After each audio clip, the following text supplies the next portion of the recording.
Olá, meu irmão, olá, minha irmã, que Deus abençoe sua vida. Fico feliz de você estar mais uma vez aqui comigo. Muito obrigado pela tua presença, mas eu não posso deixar de solicitar para você mais uma vez. Não esqueça de deixar o seu like, não esqueça de se inscrever no canal se você ainda não é inscrito e também compartilhe este vídeo com as suas redes sociais, com seus contatos, que é muito importante para mim e para o crescimento do canal. Quando você simplesmente passa pelo canal, clica nele, assiste o vídeo e não deixa nenhum comentário, não põe o seu like e talvez também não vai também compartilhar com mais ninguém, isso aí acaba para a plataforma do YouTube como se nada tivesse acontecido. Agora, quando você coloca o seu like, quando você transfere este vídeo para as pessoas que você conhece, as pessoas também lá vão assistir, também vão deixar o like, também vão se inscrever no canal se não for inscrito. O que vai acontecer? Você vai me ajudar a crescer. E você me ajudando a crescer, nós estamos cumprindo o ID do Senhor, que é semear a palavra de Deus. Por enquanto eu creio que o nosso canal aqui está meio que restrito aqui a algumas pessoas que são membros e alguns que estão aí assistindo aleatoriamente. Mas eu peço para você, me ajude, para que esse canal possa alcançar as fronteiras do nosso país. O meu objetivo é somente um: semear a palavra de Deus. E agora, antes da gente iniciar, nós temos aí uma breve vinheta que nós vamos estar passando, mas eu quero antes disso mandar um abraço para uma pessoa muito especial, a minha irmã Shirley, que hoje, dia 3 de fevereiro, está completando mais um ano de vida. Shirley, um beijo no coração, que Deus abençoe tudo que você tem um grande galardão no céu com o Senhor, por tudo aquilo que você tem realizado, não somente pela mãe, pelo nosso pai, mas também por tudo que você fez durante a sua vida até o dia de hoje. Eu creio que Deus tem um galardão enorme para você e que isso aí seja também um exemplo para as outras pessoas, que nós precisamos usar aquilo que nós temos de melhor para abençoar as pessoas à nossa volta. Que Deus abençoe sua vida, Shirley. Feliz aniversário e que este ano se repita, que essa data se repita por muitos e muitos anos e que Deus venha cumprir na sua vida todas as promessas que Ele tem para você. Em nome de Jesus. Nós vamos agora para uma vinheta rápida e já voltamos para a mensagem da palavra do Senhor.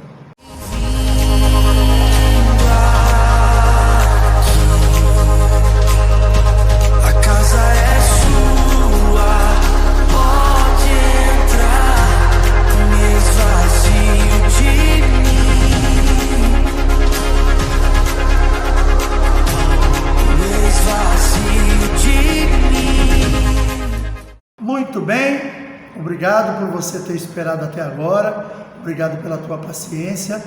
Se você está de posse da sua Bíblia, abra comigo no livro de Lucas, capítulo 10, nós vamos ler a partir do verso 25, fala sobre a parábola do bom samaritano, e depois nós vamos meditar nesta palavra que Deus está falando conosco.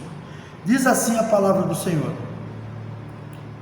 E eis que se levantou um certo doutor da lei, tentando-o e dizendo: Mestre, que farei para herdar a vida eterna? E ele lhe disse: Que está escrito na lei? Como lês? E respondendo ele, disse: Amarás ao Senhor teu Deus de todo o teu coração, e de toda a tua alma, e de todas as tuas forças, e de todo o teu entendimento, e ao teu próximo como a ti mesmo. E disse-lhe: Respondeste bem, faze isto e viverás. Ele, porém, querendo justificar-se a si mesmo, disse a Jesus: E quem é o meu próximo? Respondendo Jesus, disse: Descia um homem de Jerusalém para Jericó e caiu nas mãos dos salteadores, os quais o despojaram e, espancando-o, se retiraram, deixando-o meio morto. E ocasionalmente descia pelo mesmo caminho certo sacerdote, e vendo-o, passou de largo. E de igual modo também um levita, chegando àquele lugar e vendo-o, passou de largo. Mas um samaritano que ia de viagem, chegou ao pé dele e vendo-o, moveu-se de íntima compaixão.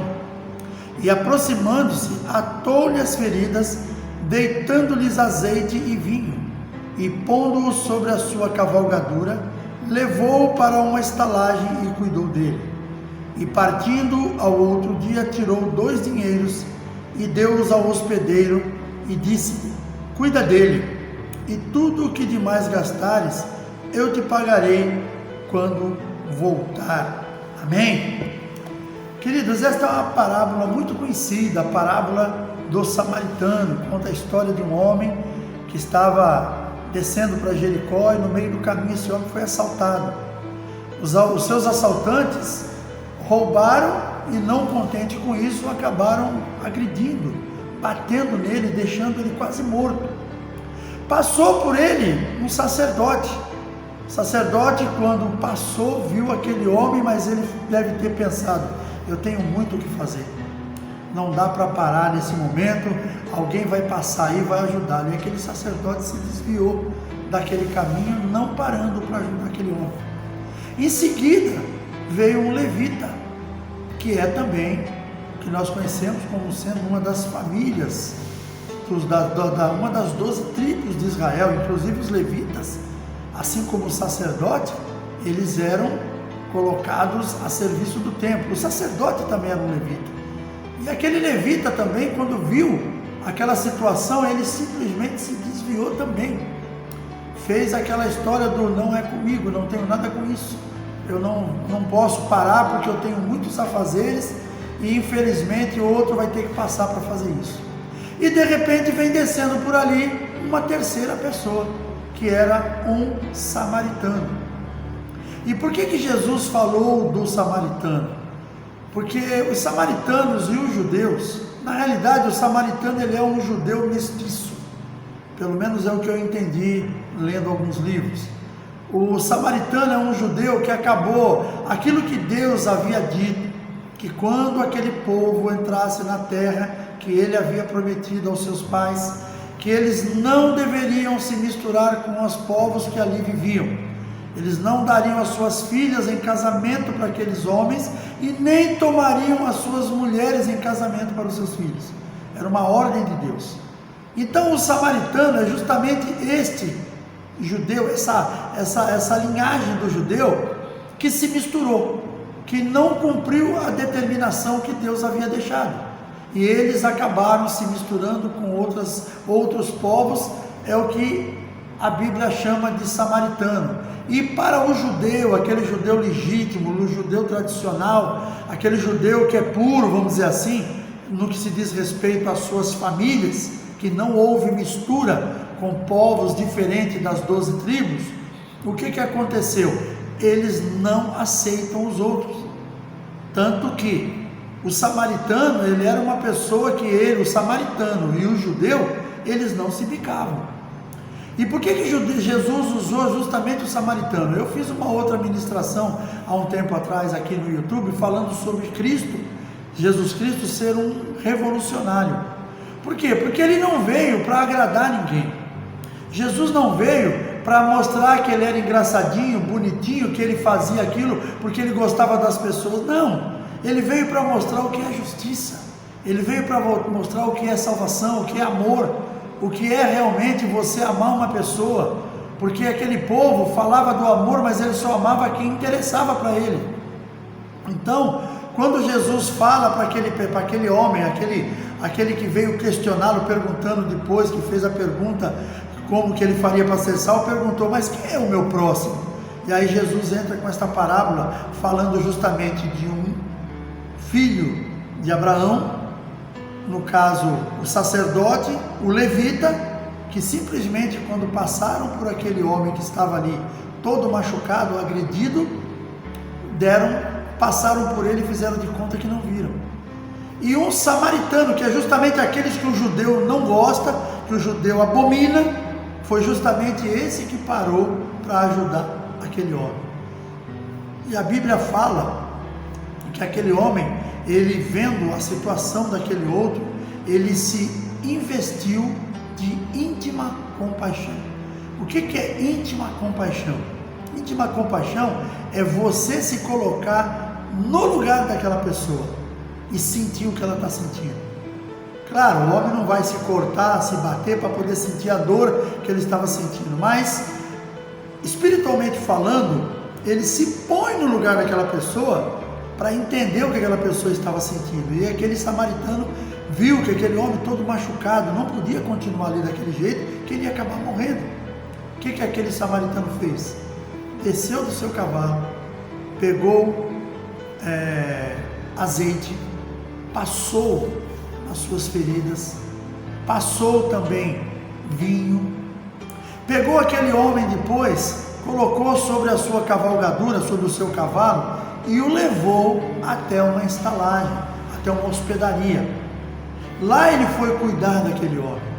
Então ele chegou naquela hospedaria, hospedou aquele homem que estava todo machucado e continuou cuidando dele.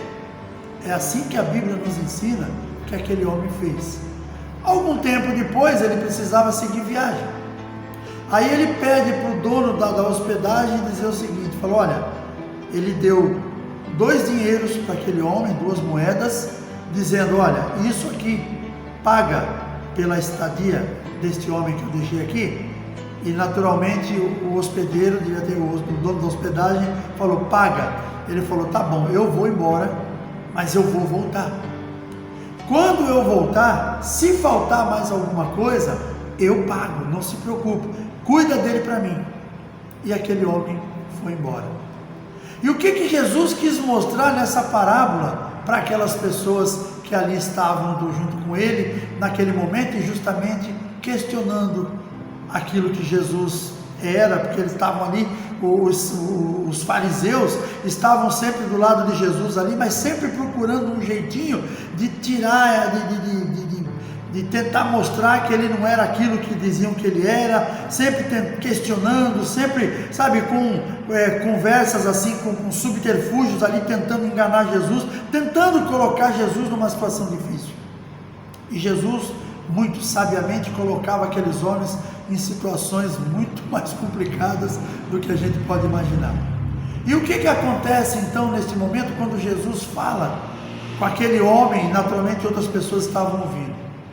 Ele fala sobre aquele homem ter descido do seu cavalo, depois daquele sacerdote e do levita passarem e não ajudarem, e olha que eles, sendo homens que estavam a serviço do reino de Deus, eles tinham obrigação de ter parado. A gente pode dizer, a palavra de obrigação é muito forte, mas espera um pouquinho. Você é um servo de Deus, você é um pastor, você é um líder numa igreja, ou mesmo você é um servo de Deus apenas, você é um cara que frequenta uma igreja, crê no Senhor Jesus, você vai para os cultos, você participa de Santa Ceia, você participa de célula, você é dizimista, ofertante na igreja, você vive o reino de Deus, e aí você vê uma pessoa sofrendo, você vê que você tem condições de ajudar aquela pessoa e você não faz nada. Que servo de Deus é você? Se você vê que você tem condições. Eu não estou dizendo que você vai atender todo mundo que cai de paraquedas na tua frente, mas às vezes até dentro da igreja, nós vemos pessoas que estão passando por situações difíceis, nós vemos pessoas que passam por situações muitas vezes calamitosas, e nós temos uma forma de ajudá-los, materialmente até, e nós não fazemos. Nós dizemos, não é problema nosso, eu resolvo meus problemas. Mas não é assim que funciona. No reino de Deus não é assim que funciona. Nós precisamos aprender a viver nesse reino. Porque não adianta nada, querido, nós tentarmos mostrar para todo mundo que nós somos bons, andar com uma Bíblia debaixo do braço, frequentar o culto de quinta, de domingo, de quarta, não sei, os dias que as igrejas têm culto. Aqui eu congrego tem quinta e domingo. Temos células na terça-feira, temos congressos no nosso ministério, temos vários eventos que a gente participa, mas não adianta nada eu fazer tudo isso e a parte principal, que é o amor pelo semelhante, eu não faço nada. Não adianta nada eu ser um levita que sobe num púlpito e canta pra caramba, é daquele que quando canta a igreja entra em evolução. Não adianta eu ser um pregador da palavra, que eu subo, prego a palavra, todo mundo chora, vem na frente pedir oração, e eu não vivo isso. É somente na hora que eu estou ali. É o que é? Um show? É um show que eu estou fazendo? A pessoa faz um show, o cara sobe no púlpito para cantar, ele canta que a igreja toda entra em evolução, ele canta aqueles louvores lindos, adorando ao Senhor, mas só que a sua vida lá fora é totalmente diferente. Ele não vive aquilo que ele canta. Eu sou um pregador da palavra, eu subo, eu prego, e a igreja também a igreja se levanta, a igreja sente que a presença de Deus, e eu não vivo aquilo que eu estou pregando. Como é que funciona isso? Assim aconteceu com aqueles dois, o levita e o sacerdote. Mas aquele outro homem que passou mostrou que a história é diferente. Aquele outro homem que passou, com certeza ele estava seguindo num caminho com algum interesse. Ele devia estar indo para uma viagem de negócios, ele podia estar indo para uma viagem para poder comprar alguns produtos para sua família, ele podia estar indo para uma viagem para poder ajudar uma outra pessoa, mas ele parou para ajudar uma pessoa que ele nem conhecia. A única coisa que ele viu é que aquela pessoa tinha sido roubada, assaltada, e além de tudo ainda tinha sido agredida, estava ali quase morta. E ele não perguntou, ele não pensou, será que eu ajudo? Não, ele parou e ajudou. Quando nós queremos fazer alguma coisa para alguém, nós não olhamos o que a pessoa, mas essa pessoa é assim, ou é assado, cozido, frito, não. Nós ajudamos e ponto final. Eu já tive situações que eu vivi, de eu fazer coisas para as pessoas. Claro que eu não era sozinho, mais pessoas junto comigo, a gente se incentivava para fazer, e nunca perguntamos, será que aquela pessoa merece ou deixa de merecer? Não é essa a pergunta que eu tenho que fazer. Eu tenho que fazer aquilo que o meu coração mandar. Eu vejo que uma pessoa precisa de ajuda, eu vou e ajudo, não importa que essa pessoa seja. Alguém pode dizer, mas ele não é crente. E daí que não é crente? Não é um ser humano? Que nem aqui, aquelas pessoas não o ajudaram. Mas quem parou para ajudar foi justamente um daqueles que é discriminado por eles, que é justamente o samaritano. O samaritano não pensou duas vezes, ele parou para ajudar aquela pessoa. Como eu falei, levou ele para uma hospedaria, tratou dele, depois deixou 2 dinheiros na mão do hoteleiro e falou, eu vou embora, mas eu vou voltar. E quando eu voltar, se tiver algo que ficou devendo, eu te pago. E aquela pessoa foi embora. Os salteadores aqui, queridos, quero dizer para nós, eles representam as ciladas, as pedras de tropeço e tudo quanto nós precisamos nos desviar. Os salteadores aqui na vida desse homem, nesta parábola de Jesus, eu estou representando com outros valores. Esses salteadores representam na minha e na sua vida essas pessoas que estão servindo de pedra de tropeço. Eles representam na nossa vida, na minha vida, na sua vida, eles representam as dificuldades que são criadas pelo caminho. Eles representam realmente as ciladas, as armadilhas que o inimigo faz para mim e para você. É isso que esses salteadores representam. Nós precisamos nos defender deles, precisamos estar atentos e buscar nos desviarmos dos caminhos aonde esses salteadores estão, trazendo para os nossos dias, trazendo para a nossa geração. Nós precisamos nos livrar das contaminações, precisamos nos livrar, por exemplo, das coisas que podem nos levar ao pecado, que podem nos levar à transgressão das leis de Deus. Nós precisamos nos desviar desses salteadores, eles são perigosíssimos, e nós não somos suficientemente fortes para resistir, então nós precisamos tomar um certo cuidado. Tem muitos crentes por aí batendo no peito, não, porque eu piso na cabeça de Satanás, porque eu piso no pescoço do demônio. Cuidado, não é assim. Não pense que o diabo ele brinca, ele não brinca. Se muitas vezes nós não damos a atenção necessária para as coisas que tem que ter a atenção necessária, mas o diabo não pensa assim. O diabo ele chega junto mesmo, ele vai preparar ciladas, e se nós marcarmos bobeira, nós caímos nela. Nós temos também aqui o samaritano. Esse samaritano, traduzindo para uma questão que nós estamos falando nos dias de hoje, ele pode representar para nós o próprio Jesus. Sabe por quê? Quando nós estávamos no mundo lá fora, vivendo na prostituição, na droga, na corrupção, sabe, na bebedice, quando nós vivíamos naquele lugar, nós estávamos expostos aos salteadores. E quando os salteadores nos pegaram, isso quando nós estávamos lá fora, nós ficamos igual este homem que acontece aqui na parábola, todo machucado, quebrado. E quem veio em nosso socorro? Jesus. Jesus veio no meu socorro e no seu. Quando ele veio, ele passou sobre o meu corpo espiritual vinho, azeite. O azeite representa o que? A presença do Espírito Santo na minha e na sua vida. O vinho na Bíblia é símbolo de alegria. E aqui nós podemos dizer também que é o próprio sangue de Jesus que foi colocado sobre a nossa vida, que nos livrou da condenação do pecado. Esta parábola que representa que Jesus estava mostrando para aquele homem, nem havia acontecido ainda a morte dele, o sangue dele ainda não tinha se derramado, mas nos dias de hoje nós podemos entender isso. Nós podemos entender que isso é o que aconteceu.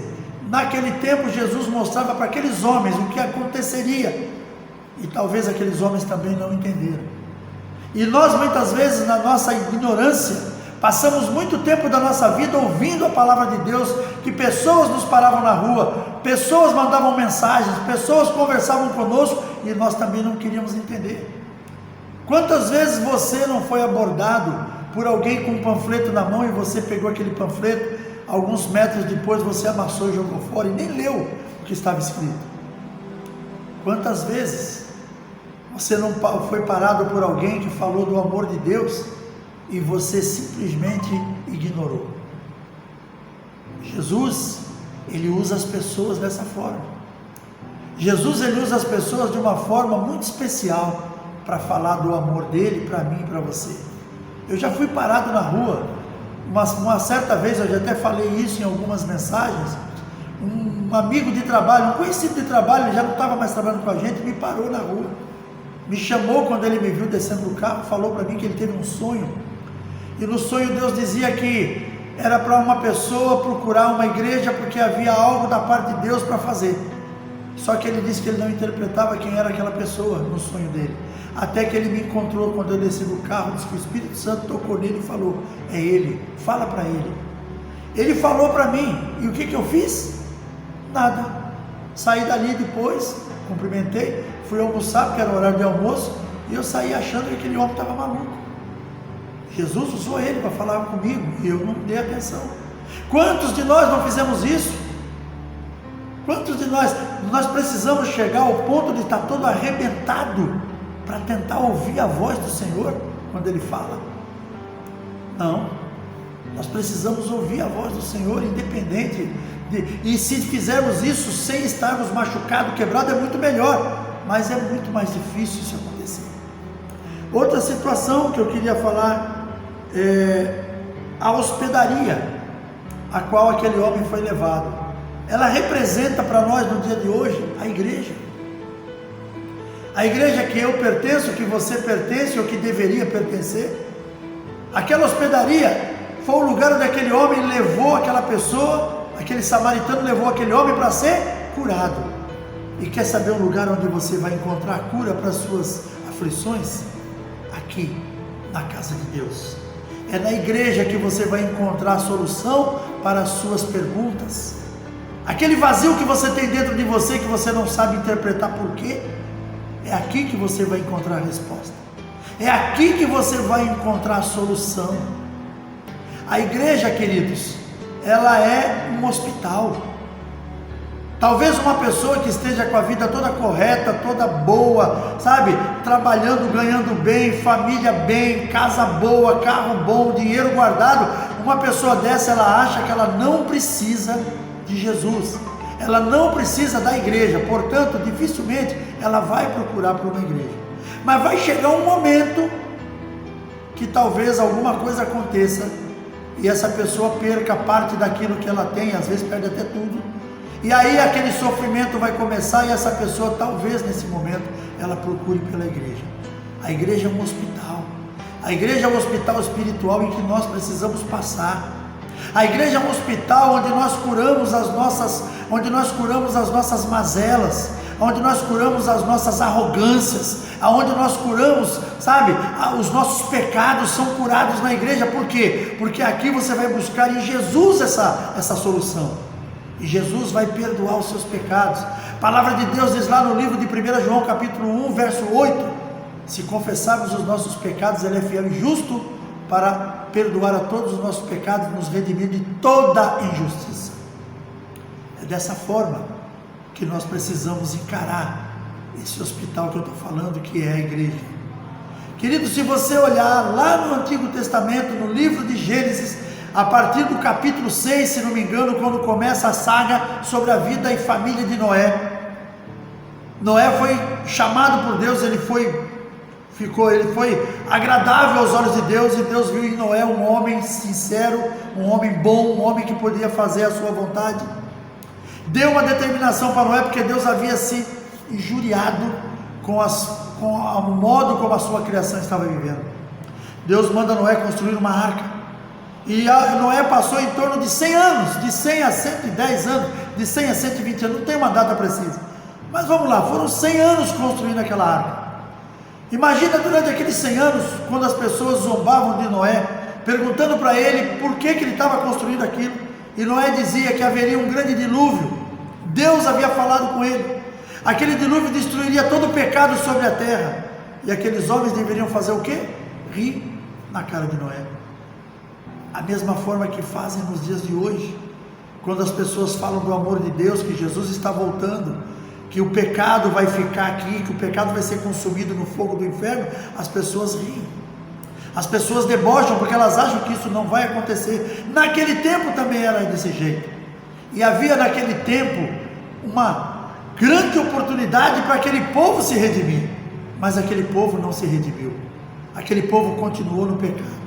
O dia que a porta da arca fechou, ninguém mais pôde entrar, Deus mandou o dilúvio, e todos morreram. Nos dias de hoje, querido, nós temos a igreja, que é um lugar que eu falo que é um hospital, mas podemos também dizer que é uma arca, porque vai chegar um dia que essa arca vai se fechar, e o dia que essa arca se fechar, não tem mais como abrir. Quem está dentro da arca permanece, quem estiver fora não entra mais. Pensa comigo, talvez a arca não seja um grande lugar, um bom lugar para você. Talvez você ache que a arca é um lugar escuro, quente, sem vida, mas é o único lugar onde tem vida, é dentro da arca. O único lugar onde você encontra vida é dentro da igreja. Querido, se você fizer uma comparação do que é a igreja e do que é o mundo lá fora, o que se faz na igreja, o que se faz no mundo lá fora, você vai ver uma diferença fenomenal, estrondosa, faraônica.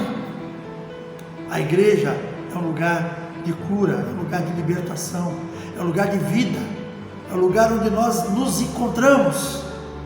Eu não sabia quem eu era, até eu voltar para os caminhos do Senhor, porque quando eu saí, eu era muito novo, eu não tinha muita compreensão, e quando eu saí, eu fui contaminado por este mundo, eu fui contaminado pelas coisas, pelos manjares desta terra, pelos manjares de Satanás, coisas que eu pratiquei, que eu não tenho orgulho nenhum de falar. Eu só falo para poder exaltar o nome do Senhor e mostrar o que Ele fez na minha vida.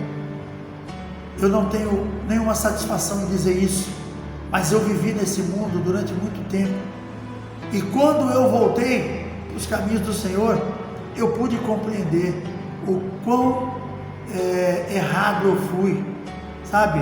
Eu pude compreender quantas coisas eu podia ter evitado na minha vida, quantas sequelas que eu tenho hoje de coisas passadas que eu poderia ter evitado se eu nunca tivesse me afastado dos caminhos do Senhor, se eu nunca tivesse sido discipulado pelo mundo. Um dia eu tive que passar por um outro discipulado, que foi o discipulado do Senhor. esse me trouxe uma nova história, me fez de mim uma nova criatura, fez de mim uma nova vida, alguém que realmente hoje sabe o que está vivendo, o que está fazendo. Pensa nisso, é muito importante você pensar nisso aí. Pensa, porque isso aí é a nossa história. Ali a Bíblia fala também sobre 2 moedas que foi entregue nas mãos do hospedeiro, do dono da hospedagem. O primeiro são os 2 mandamentos do Senhor. O primeiro mandamento: amarás ao Senhor teu Deus de todo o teu entendimento, de todo o teu coração. O segundo mandamento: e ao teu próximo como a ti mesmo. Foi isso o mandamento que o Senhor deixou para nós, e nós precisamos saber usar isso no nosso dia a dia. O dono da hospedaria, podemos dizer que representa aqui o próprio Deus, porque é a Ele que Jesus intercede em nosso favor, é a Ele que o Espírito Santo intercede ao nosso favor. Então, nós precisamos entender que nós temos a igreja, que é um grande hospital espiritual para cuidar das nossas coisas ruins, para cuidar das nossas aflições, para cuidar dos nossos pecados, limpar os pecados da nossa vida. Então fica aqui como um exemplo para você, como um ensinamento para a sua vida. Concluindo, somos pecadores e pelas nossas transgressões merecíamos a morte, mas Jesus pagou a nossa dívida na cruz. Amém, queridos? Eu quero orar com você nesse momento, e em seguida estarei fazendo as últimas considerações. Feche seus olhos. Pai querido, em nome de Jesus, quero te louvar e te agradecer neste momento, pela tua palavra primeiramente. Agradecer pela minha vida, pela vida de cada um que está do outro lado desta tela, que está assistindo a este momento da mensagem do Senhor, e que esta mensagem, Senhor, possa realmente trazer algo novo na vida de cada uma delas. Assim como é o nome do nosso canal, Semeando a Palavra, que estas pessoas que ouviram esta mensagem até aqui, que elas sejam semeadas no seu coração, na sua vida, que esta palavra encontre guarida em cada uma delas, e que tudo, Senhor, seja para trazer mudança na vida dessas pessoas. Manifesta o teu poder, manifesta a tua graça, usa, Senhor, segundo a tua vontade, a vida de cada um dos teus filhos que estão assistindo esta pregação. Usa a minha vida, não somente aqui, mas em todo lugar por onde eu passar, e que a glória do Senhor seja sobre a minha vida, sobre a minha casa, sobre a nossa família, sobre todos nós. É o que eu te peço neste momento, e já te agradeço, em nome de Jesus. Amém. Muito obrigado pela tua presença até aqui. Espero que a gente possa ter outras oportunidades. Um forte abraço, um grande beijo no coração, e até o próximo vídeo, se assim o nosso Deus permitir.